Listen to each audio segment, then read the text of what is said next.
It is Monday on Daily Delivery. Michael Rand here, Patrick Reusse with me as usual. Patrick, first show for my new house. I've moved all weekend, so if you can carry just a tiny bit of the sports watching knowledge from the weekend, I didn't get to watch a whole lot. I actually watched quite a bit, but you're a suburbanite now, so I am, yes. we'll see out there.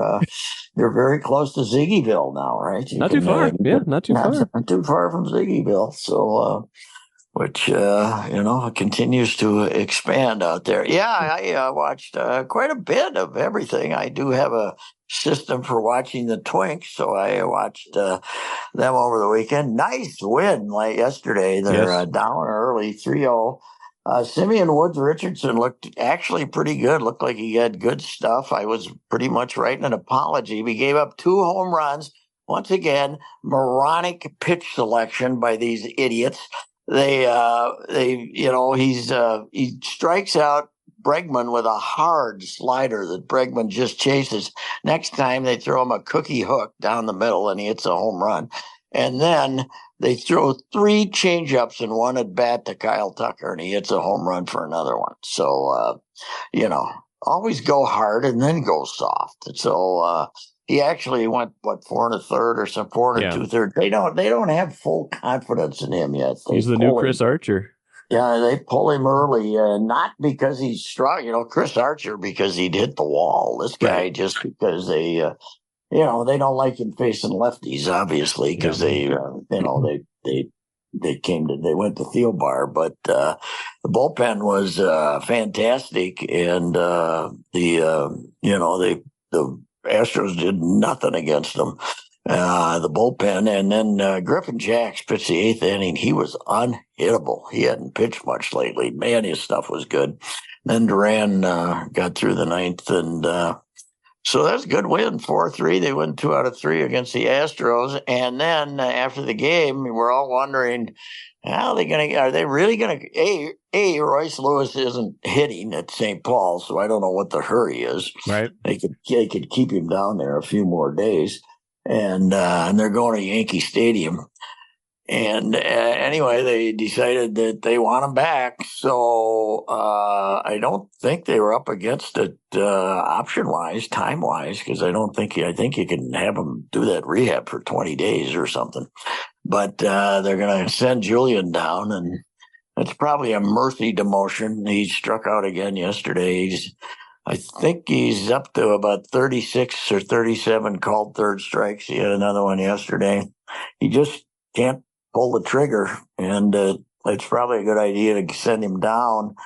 Except you're going into Yankee Stadium. He's a left-handed hitter, right. And if you get jammed and pop a ball up, you can hit a home run. And I don't know who's going to play second base for him. I guess Kyle Farmer, he's hitting 160.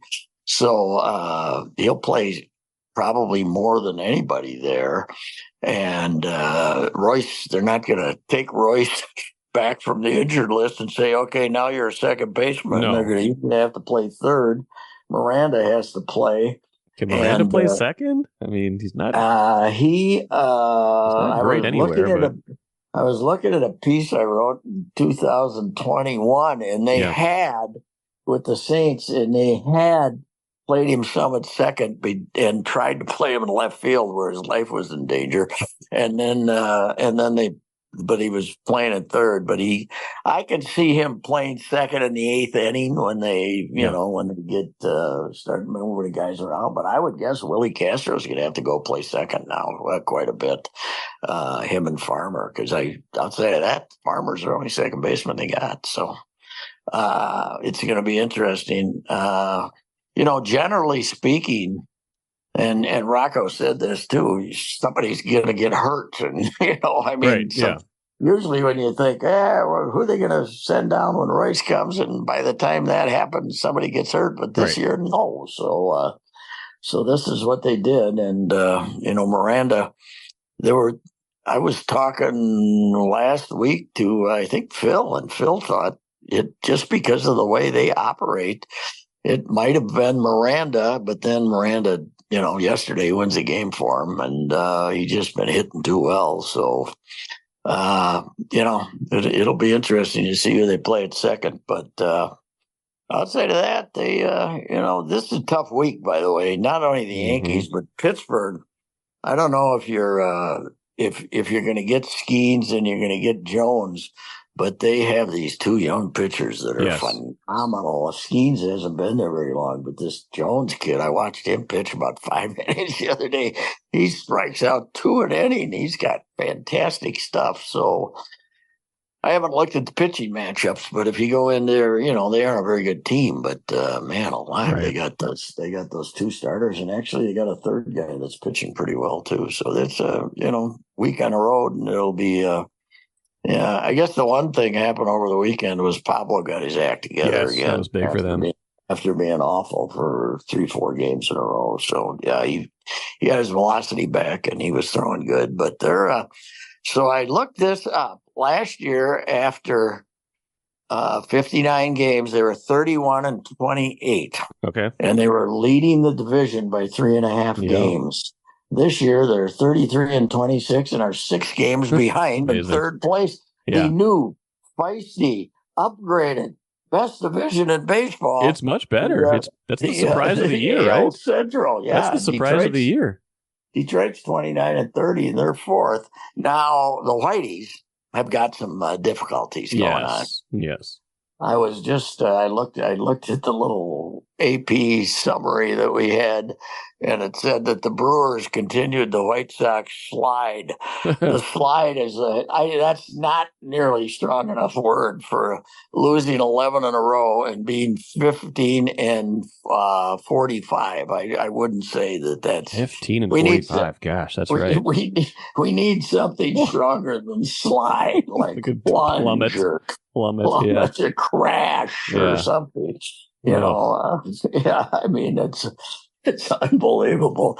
I did have the good fortune of listening to the running across the White Sox post-game show again when they lost their 9th in a row and gave up 23 hits to the Brewers. Yeah. And Ozzie and Frank Thomas were having a real battle to see who could insult them the worst. It was unbelievable. See, they got the greatest post-game show in sports because they tell the truth. Ozzie's great. Ozzie's great, yeah. It would be. I wonder how our Valley would sound post-game if they were 15-45. How would they sugarcoat that? Man? Probably wouldn't be too positive. But they'd find something. They'd find something. Right. So anyway.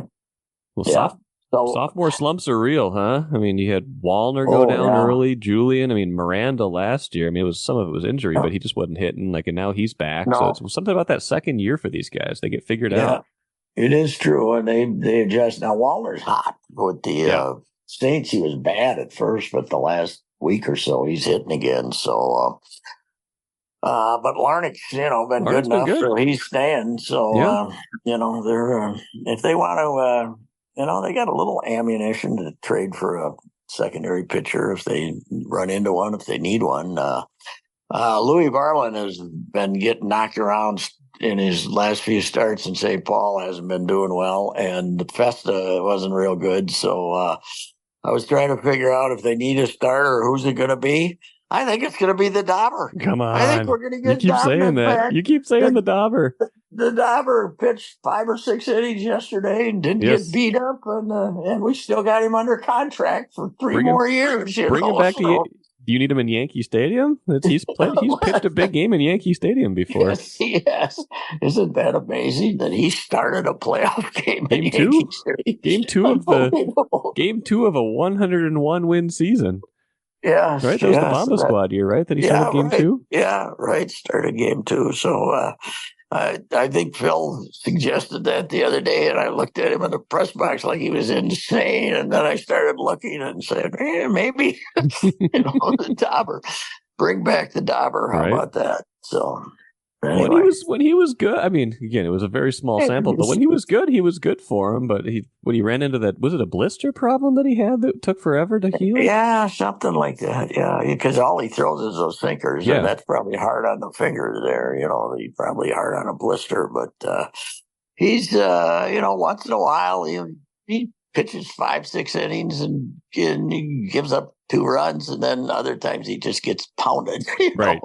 But I would think that his effectiveness probably isn't much different in AAA or That's the big true. leagues because it's the different stuff. I mean, it's not like big league stuff that's going to knock the bat out of the hands of AAA guys. Right. So, right. But bring back the Dauber. That was the greatest contract ever signed by a Twin. 9-some. They said, Dauber, we want to lock you up for 4 years, 5 years at cheap prices, and he said, "Good, I'll take it. Let's go." So nothing is guaranteed beyond that. I mean, he was driving an Uber. When you've driven an Uber before, I think you probably take what you can get. What a weird year for this team, though. I mean, we've talked about this before, just the ups and downs. But now they're on this next upswing. What is it? 8 out of 10 now, or something like that? Because they were down to 24 and 23, right? So they lost 33 and 26. They started their third set of 20 games with 7 straight losses, but now I think they ended up. I don't know, 8 out of 10. I think 9 out of 11 then, if it's 33 and 26 now. Yeah.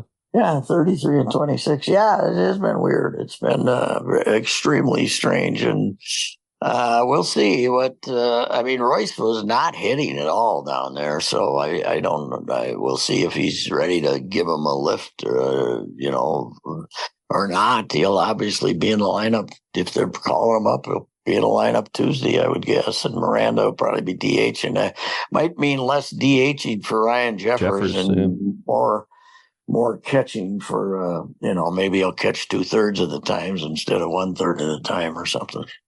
Christian is still fighting to get over that 150 mark, something like that. So you got to figure that Farmer can't be long for this, right? I know they got money in him, but if Julian goes down and starts hitting, that's got to be the next move, doesn't it? Yeah, I would guess. They like him. They like having a veteran infielder around. I think they would fully expect Julian to get down there and get his act together and start swinging at pitches more. He never, he can't hit the low pitch. So he doesn't swing at it. And he really, it's not a fastball. He's terrible. He freezes on breaking balls, and they put a lot of their stock in him for the future, and he's got power, and he can draw walks. But man alive, you can't. He's if he played all year with him, he might have 75 called third strikes. Yeah. He might set a world record. I don't know you can't go far back enough in the analytic era, of full stats to know what the record is for called third strikes. But he's pushing 40. He's got to be unbelievable. Yeah. Given how the season's played out and given what they've got in return, you got to imagine I don't know if regret's the right word, but be nice to have Polanco right now is what I'm saying. Yes, yeah, he could play second. Well, he's at 190 last I looked. I know. Something he isn't good, but then again, he has actually appeared, unlike Topa, who's it's a knee problem, right? I think so, yeah, Topa or something. It's not an arm problem, but I don't know. Their bullpen's not a problem though. Right now, they're pretty good. The bullpen's pretty good. And Alcala coming back and throwing strikes, finally starting to throw strikes has really helped them too. You're right. I didn't realize how bad Polanco's struggling. 195, 595 OPS. He's playing a lot. He's just not hitting. I'll tell you what the problem is. The pitching everywhere. The pitching is so good. It's too good. It's too good. Yes, it is. And I don't know what they can do. Everybody talks about, maybe we'll move the mound back 2 feet. Well, with the arm problems they're having, they're setting themselves up for a lawsuit, a class action lawsuit if they do that. So I don't know. It's just going to become some much lower scoring game, and I don't know what you can. I don't. You could. Well, if they go to the automatic strike zone, you probably get even one more walks. But who wants it? What you want? what But the you don't want game to watch needs that. It might create what the more game needs runs. is the ball in play. Yes. They need the ball in play, and I don't know what you can do to make the ball go in play because the analytics are right. Mm-hmm. I hate it, but I right, hate yeah. I hate it, but they're right that you have a better chance to score on a 2-run home run than getting 4 straight hits. Yeah. That's so that's why everybody sits and waits to hit home runs and strikes out, and walks, and it's the way to score runs, home runs, and they've taken the excitement out of the home run, and they've also taken the excitement out of the individual at bat. So anyway, the game's got some problems. There's no doubt about it.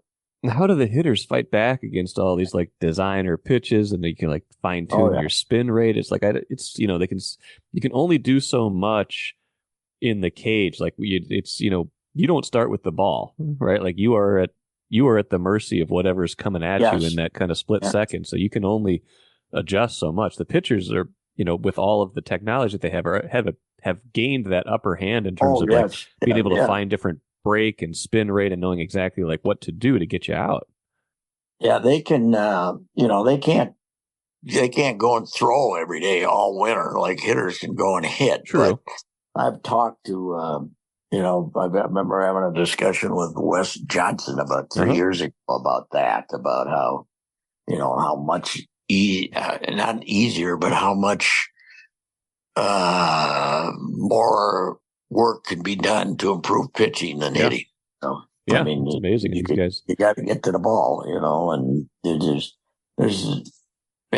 guys can spend endless hours in the cage, but if a pitch is too good, you can't hit it. No, because you can't see it. You can't. No. The thing that you can do to identify pitches, like your eyes aren't good enough to get to some of these pitches. So it is like the waiting game, like waiting for a mistake, like those rare mistakes where it doesn't break or it catches too much to the plate or it's in a hitting spot. But if you miss that, then the at-bat's over. Hey, and I want to pay tribute to Joey Gallo. Okay. Joey was down to 120, but I saw yesterday, I saw him coming up, and he was all the way up to 141. So good for him. He had a few hits lately, apparently, to get up for 141. You got the Washington Nationals. When's he done with chances? When is he out of chances? I don't know, but you've been rebuilding in Washington since 5 years since you let Bryce Harper go, you morons. And they've started all over again, and you got this young team, and then you got Joey. What are we accomplishing by having Joey hitting 140 on a team that's rebuilding? 151 now. Just looked it up. 150. Oh my God! He had another hit yesterday. Probably 18 hits in 119 at bats. How many whiffers? I have to go a little deeper. I'm just looking at the. We'll find it here. Let's see. It's probably not over 40. Maybe 45. I bet it's got to be. It's a lot. It's right. I mean, his last 2 months here were unbelievable. Ridiculous. He had like 80. It was unbelievable. And then he gets. Now he had to settle for half of what he got here. He got 5.5 from Washington. So Patrick, 63 strikeouts. 63 in 190. So more than half of his outs have been made by the strikeout. Although more than half of his outs last year were strikeouts. 142 and 282 at bats last year. So unbelievable. That's crazy. That's ridiculous.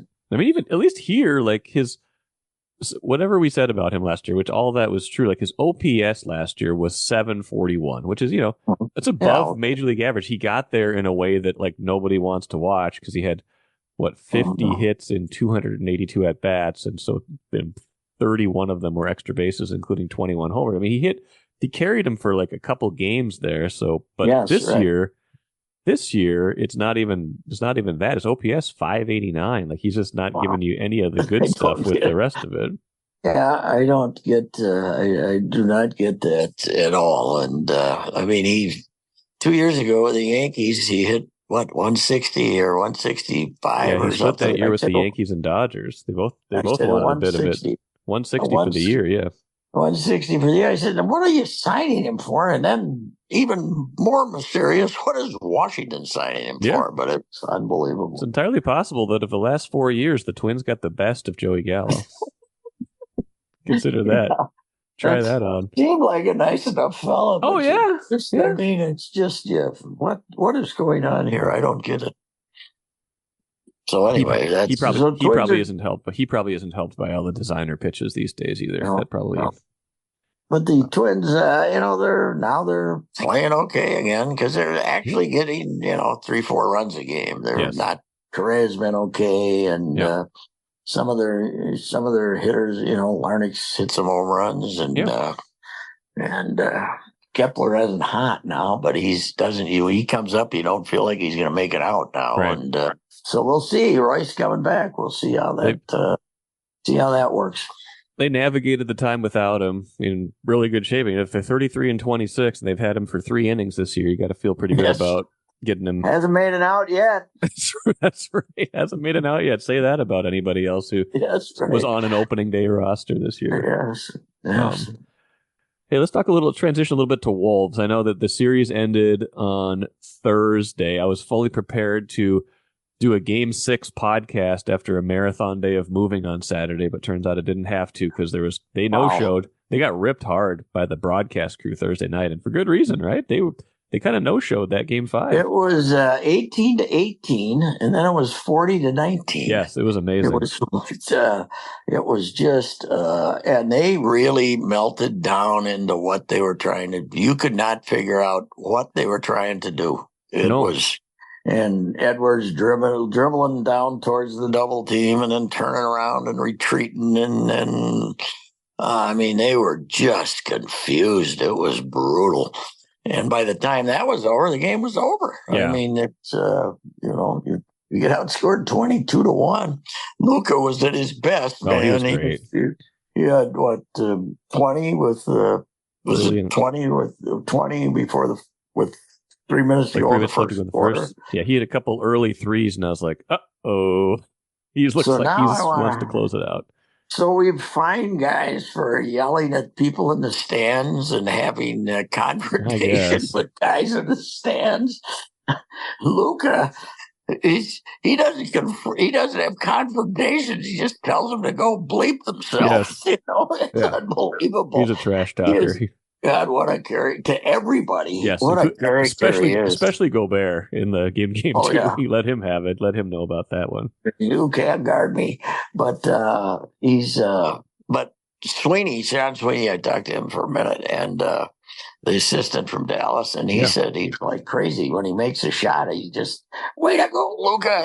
He's yelling at himself. He's yelling positive reinforcements and stuff. I mean, I said in the Denver series, Jokic is the most unique basketball player I've ever seen. This guy's in the top 5, man. Yeah. He's 6'7" almost. He's fat, and he doesn't play any defense. But man, he can get his shot off. He is really. Somebody used the word clever, and I think they are. He is, and then he's getting shots off the step back, the step up, the step everything. He's got great feet, great court sense. Yeah. He was playing pro ball when he was 14 somewhere in the homeland, and he was with Real Madrid at age 16 at Real Madrid at 16 in the top European league. And I mean, he can shoot the ball, and he's obviously an addict too, a basketball addict. Supposedly, when this is all done, if he's healthy, he's going to play with Slovenia to try to qualify for the Olympics and the thing. Why not? Yeah. So, it's not fair to have him and Kyrie on the same team. As they both, how many dunks did Dallas have in that series? Did you see the stats on the two centers? Oh yeah, they didn't miss. Gafford was 24 for 32, and Lively was 16 for 60. Yes, he didn't miss. So they were 40 for 48, and 20 of them had to be dunks at least, right? Most of the shots were about 0.2 feet away. It was right at the rim, and it was lobs, and it was easy dunks too, like wide open, because they're just so good at finding those guys. It's like you can't when those guys were playing at that level, it's almost impossible to guard them consistently. And where, and about 3 times you said, where's Luka throwing the ball here, and a lot way up in the air, and boom! One of those 2 guys. That Gafford really played well. I wasn't that impressed with him early on, but man, alive, he's rugged, and and they, that gave him a chance. They were 2 games over 500 or something when they got to the trading deadline. 2-3, they looked like they were going to be in the play-in tournament, and and then they. And let's face it, Kyrie being interested makes a lot of difference. Yeah. Because, he spent 3 years not playing. And last year, they got him there. And when it became obvious that they weren't going to do anything, they basically shut him down because they wanted to protect the top 10 draft choice. And, they wanted not to make the playoffs. So, we kind of blamed Kyrie for not playing, but I don't think they wanted him to. They wanted to lose. So, God, is he good though? Yeah, he's really good. Because when Luka's sitting, in the third quarter, Luka's sitting, maybe he can make a little run, and all of a sudden he just takes over the game. So, what do you think? It sounds like more or less they're going to run this back. That was kind of the tone I got from Chris Hines' kind of end of year story, and obviously he talks to people, on and off the record. So, take that for what it's worth. You get to the conference finals, and so there's that temptation, but there's also like, what's the ceiling beyond this year for this team, and what does continuity do versus kind of addressing whatever shortcomings you think you have on this team? It's a fascinating offseason, obviously, with the ownership stuff too. The fact that Connolly's saying they're going to bring people back, just remember, he came in and said, we don't have to do any major shakeup to this team. I'm just trying not to screw this up. They're not screwing it up. And then he makes the Rudy Gobert trade. That's true. So I do not believe that. And he doesn't. There were no rumors of that happening. None of the national guys had a hint that was happening, which it's almost impossible in basketball. Yeah. Yes. And I still think if they can move Cat, they'll move him. Yeah, I really think. But they want to get something back. They don't want to just give him up for number one or something like that. But the other thing, not only do you need a trade partner, but you need somebody who can give you 80% of what he's making or something. With the new cap rules and stuff, and get you out of it. Then you need a 1-year contract that you got to take on. So yes, I don't know. The other thing that kind of happened in the playoffs is we saw the other side of Nas in this year too, where he can't guard anybody. So the idea that Nas could just step in and replace him, I don't know. It is funny though how Cat likes it here. Everything he's doing is like lobbying to stay.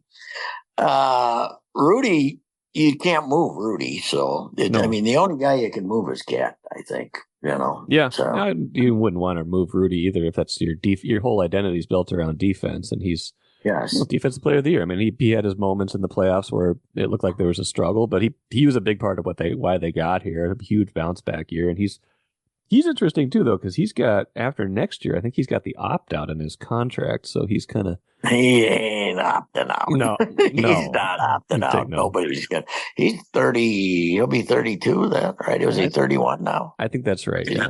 Yeah. So, I don't know. The other, I think one thing they didn't do this year, I was talking about this the other day, is none of these young guys... They went 8 deep, 9 deep, and they didn't really. They never. I mean, the Miller kid just sat. Josh Clark kid was hurt. Minot. They didn't develop any of these. No, they haven't played any of these guys. Like Wendell Morris has been sitting there. Minot's been sitting there. Miller. I think from what I hear, they made up their mind on Wendell Moore, but he's not going to play. But Minot, they like. Leonard Miller, they really like. Yeah. And Leonard, right? Leonard Miller. And is he a 3 or is he a 4? I'm trying to. He's a big tall guy. He's but a he big can tall guy. play. I don't know if he's that bulky, though. Yeah. He can play. No, he's skinny, but my guy Terry Kunze loves him from watching him in the G League and other places. But yeah, I mean they got a. I don't think they. They were grinding all year trying to get the number one seed and trying to stay up there. So I can see why they didn't play those guys. But Kyle Anderson isn't back. Who else isn't back that played this year? Well, McLaughlin probably. But Anderson's the only real prominent free agent, right? Everybody else is under contract.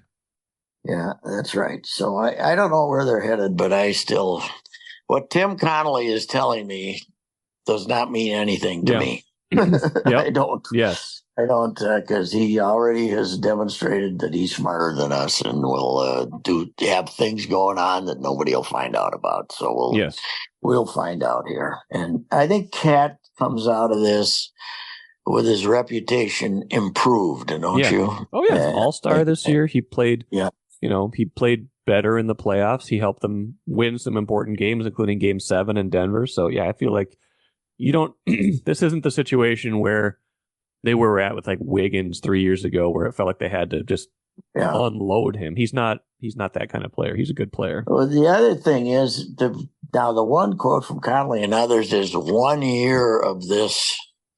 If you have 1 year of this way over the super cap or whatever it is, you don't get punished as badly, right? But with the draft choices and stuff like that, with the being able to do other free agent stuff, do other free agent stuff. So he basically did say you can survive 1 year of this way, but if you can only survive 1 year doing this might be the time to move Cat. Because, maybe he won't be as valuable at the end of next year. Maybe you won't have as good a season, and maybe you won't be able to get as much for him. So you take the penalty this year because you're going to have to take back salary for Cat. But if you can take on somebody who's only on an expiring contract, you've got to worry about that money the following year. That's what you need. You need if you can get a number one on an expiring contract. I don't know. I mean, the guy's. He's tried to be a good teammate and seems to have succeeded in reaching that point. So I don't know. It'd be tough to say goodbye, but I think something will happen this offseason. I don't know what, but I think something will happen. Yeah, and I still think they could be a contending team depending on what they get back without him next year. But it would leave a hole for sure. It would leave a hole. The guy they can't trade is they could probably get something for Nas, but I don't think they can trade him. The public could get very upset. No, and he's under such a relatively team-friendly contract for what he could do. Yeah, that's right. Funny that $14 million is team-friendly. That feels like they're pretty player-friendly as well, if you ask me. But the guy I wrote this, and maybe I'm wrong, but they got to do something with the McDaniels, man. You can't have games like that.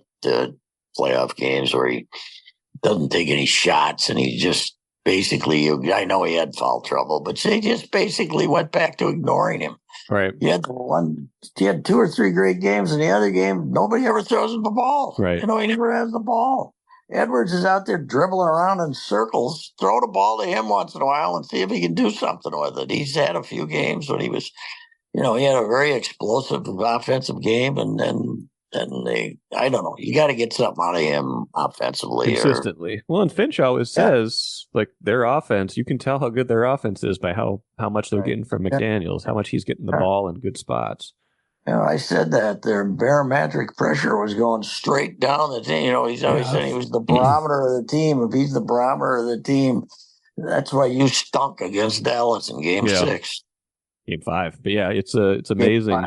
It's amazing they never got to 6. Never got to 6. It's amazing though they built themselves up to beat Denver, and then Dallas comes along with this kind of hodgepodge team they put together at the trade deadline. I mean, obviously Kyrie and Luka were already together, and that's a big part of it. But the additions they made, it's like you can't plan for everything, right? It turned out to be a bad matchup. Dallas is just playing so well right now. It just turned out to be the matchup that they didn't they didn't have the answers for. It seemed like, or they ran out of gas. I don't know. These guys played like 100 games this year. They maybe they're not conditioned for that either, because we are not conditioned for long playoff runs with the Timberwolves, and maybe they weren't either. They kind of look gassed at the end there.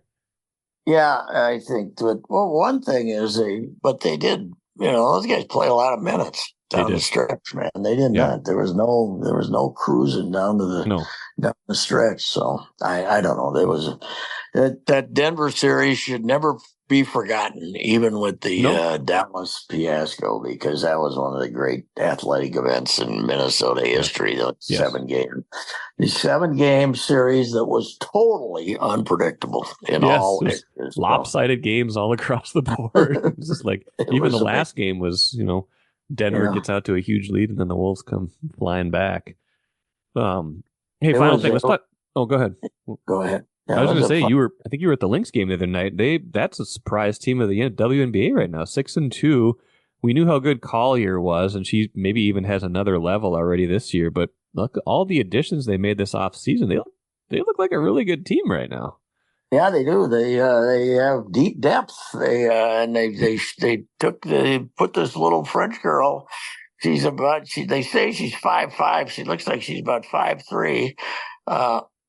Opupa or something like that, and she hadn't played at all. She's 30 years old, been over in France forever, and they wanted to come over here and play, and they put her in the game last night. And she basically won the game for them. She had 4 steals and ran. She was going at 100 RPMs, and everybody else was going at 80, and she's good. And they, when they had one point guard banged up and the other one wasn't playing well, they go to the third one. So they have in the free agent. I mean, McBride is playing really good. I didn't realize she's a pretty good defender, and because you think of her as a shooter, but she played good defense. And Collier's one of the best players in the league, and they're pretty good. They are they're okay, and wasn't a big crowd there last night. I don't know what they announced, but it was a little thin, but.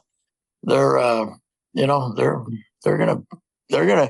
might double or triple their playoff win total since Maya Moore. Since you're the unofficial keeper of that stat. Right now, they're sitting at 1. I thought they had 2. They only have 1. I thought they had 2. Did they get 1? Did they win 1 last year? They did one. They won 1 last year. Okay, they won game 2 in Connecticut last year. So they doubled it. They doubled it last year. They won 2 without Maya, but.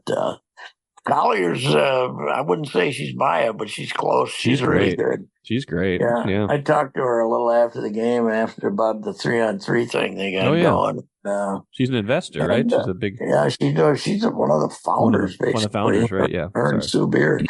It is amazing, the Connecticut, the UConn connection, isn't it? I mean, all these players are like through generations of Sue Beard and Bird, and I mean, they all know each other, because they're UConners and they're all buddies, and it's a phenomenal connection, that's for sure. And then you throw in the fact that the teams that go out there and play for the Sun end up becoming adopted UConners, because I mean, that team is there just because of UConn being good in women's basketball. So, and it's right next door, and it's quite a connection. And they've invented this 3-on-3 thing that'll give them a chance to make a little extra money, and you won't have to be like Lindsay Whalen and go play in Siberia to supplement your income in this league.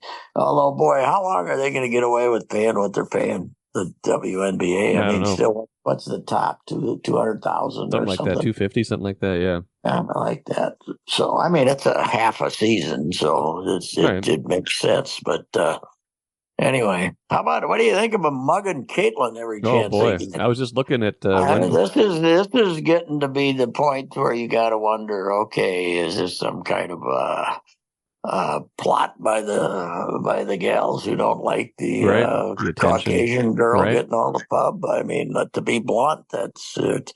Now she's a feisty little son of a gun and gave a little push in the back to that player that ended up mugging her. But The amazing thing is Angel Reese over on the sidelines. Did you see that? No, clip? I didn't see that. What'd she do? Angel celebrating when her teammate knocked her on her rear end. So yeah, and then Angel didn't talk to the media.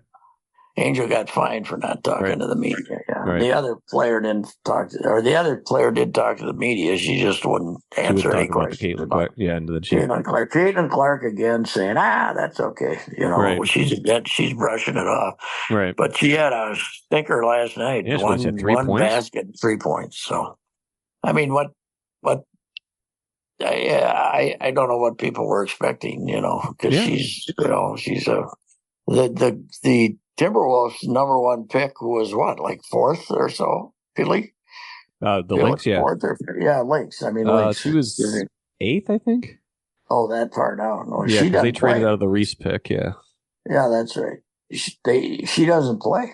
No, she scored a bunch the other night, I think. She scored like 20 points the other night, but yeah. In a loss, right? She doesn't play much, but yeah, she doesn't. She plays. She hasn't. Last night she didn't play until it was over. No.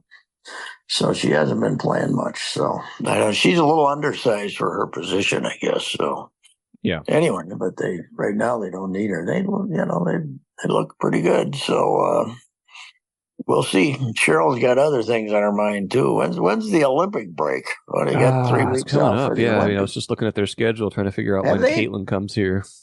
Have they named their team yet for the Olympics? Do we know what the roster is? They must have. You would think. I don't know. Maybe they didn't. The break, their last game before the break is July 17th, and they don't come back till August 15th after that. So they'll be off almost a full month. Take a month off. Wow. Yeah. Well, it's now gotten to the point where they've expanded the game schedule to 40 games, right? And it's gotten to the point where they really can't have players going. They're getting the season getting long enough now. They can't have these players going to Europe, and China and every other country. So anyway, the 3-on-3 thing that they're trying to figure out that would only take a month and make some money. We'll see if that works or not. Although they're not playing I didn't realize this. They're not playing the 3-on-3. That's kind of the Olympic version where you just take the ball back you got to shoot within 12 seconds. And you just take the ball back to the mark there. Okay. This is full court on a 2/3 court. Oh, okay. 3-on-3 regular basketball. Okay. So I think like Jay's. I don't know what Jay-Z's 3-on-3 is. Is that the Olympic 3-on-3 or is that a full court 3-on-3? I don't know. Oh no, I had when they started that league a bunch of years ago, the Big Three. I wanted to go and do something on it. I never did, but yeah, I don't know exactly what the rules are. I think they were gonna supposedly offer Caitlin $5 million or something, right? So a good league for her. They might not beat her up. Yeah. We should get out of here. Vikings minicamp starts tomorrow. I know you're excited about that. All right. JJ is going to look great, and let's all debate. Let's get into that debate. What week should JJ become the starter? Let's determine that in June. Early June. These drives me nuts.